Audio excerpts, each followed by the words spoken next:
Hey guys, welcome to my channel. Autism is my power. And today I have good news. I believe my very first video I said I had onset schizophrenia. I don't have that. So yay! My psychiatrist speak to me and instead they said I had generalized anxiety disorder.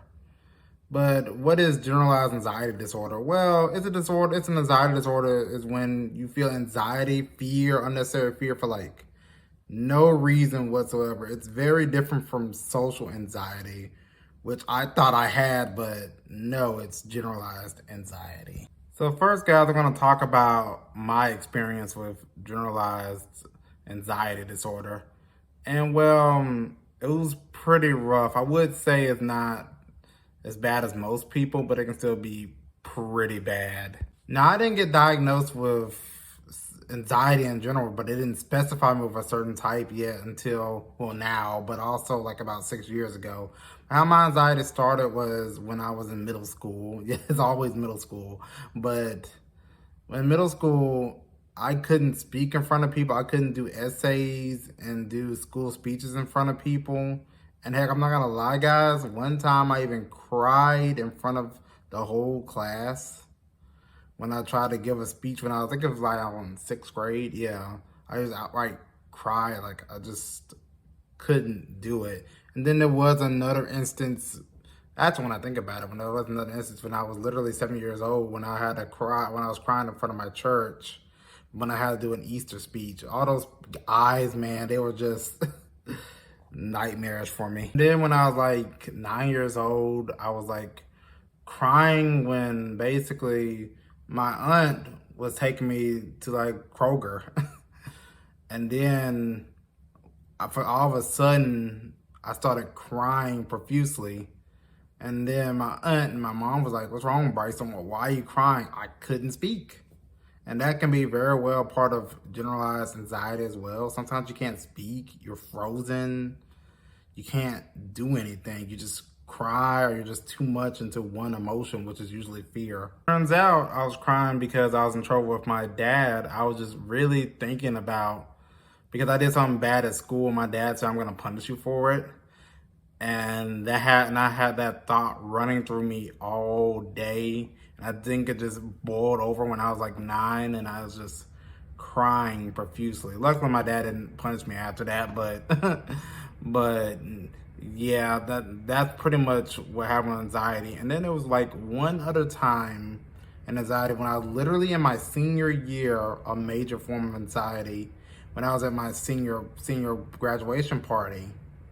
I was talking to my undergraduates and stuff.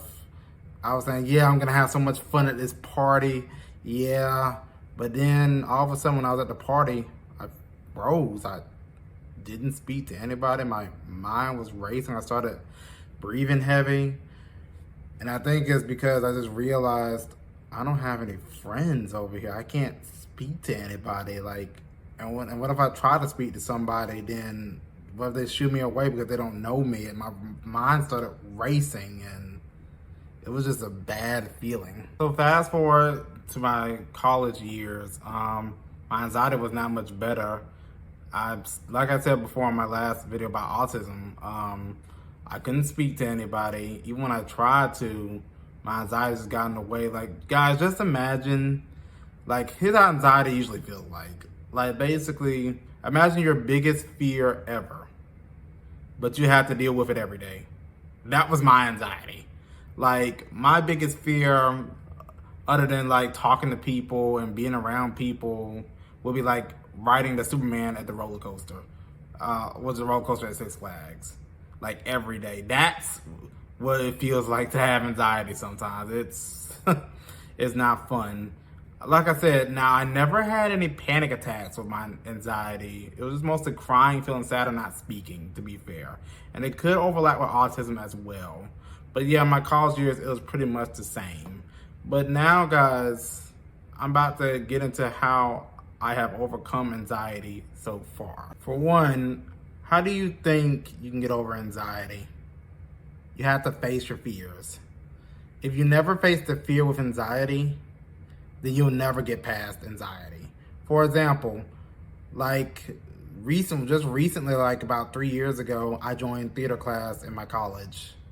And I used to hate talking to people, being in front of people and acting. And like I would sometimes usually think like, what if I mess up in front of everybody? But I just had to do it.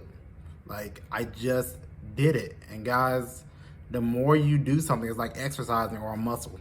The more you do something, the more your mind will get used to it.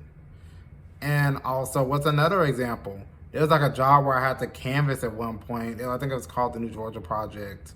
And I have bad anxiety about talking to people, especially I'm knocking on other people's strangers' doors. But I use my anxiety to my advantage with this one. I was thinking like, Bryson, what are you more scared of? Are you more scared of basically just knocking on a few strangers' doors, which mind you can be dangerous depending on the neighborhood? Or will you have more anxiety when you're poor and broke and you can't afford your car or your car note? So I weighed those options and I realized, well, I had to face my fear. So I got the job as a New Georgia Project. Well, honestly, I dropped out of it because I don't need that job anymore. I have other jobs at the moment. But that's also another way you can also deal with anxiety.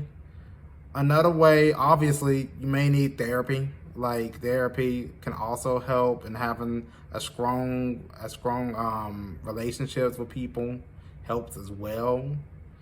And I also tell you guys this. One time my therapist told me, like, you need to talk to at least 10 people a day. Just say hello to them. Like, because I told my therapist, like, I don't even say hello to people when I walk by. And he's like, you don't say hello to people? Well, we're going to change that right now. Here's your homework. Say hello to 10 people a day every time you walk past them. And eventually, I just got used to it. And we're at the point where I can just pretty much talk to almost anyone, really. And yes, unfortunately, sometimes all of this won't be enough. Sometimes you have to take anxiety medication. Now, like I said before, I do not like medication. I really don't. Because medication can make you fat, affect your health, your liver functions, heart, lungs, anything basically. I'm having problems like that right now because I've been taking medication for like 5 years. And I'm just young already. But yeah. Sometimes you may need to get started with medication to help you realize and get to the goals that you're getting to. Honestly, I don't condone it, but some people need medication.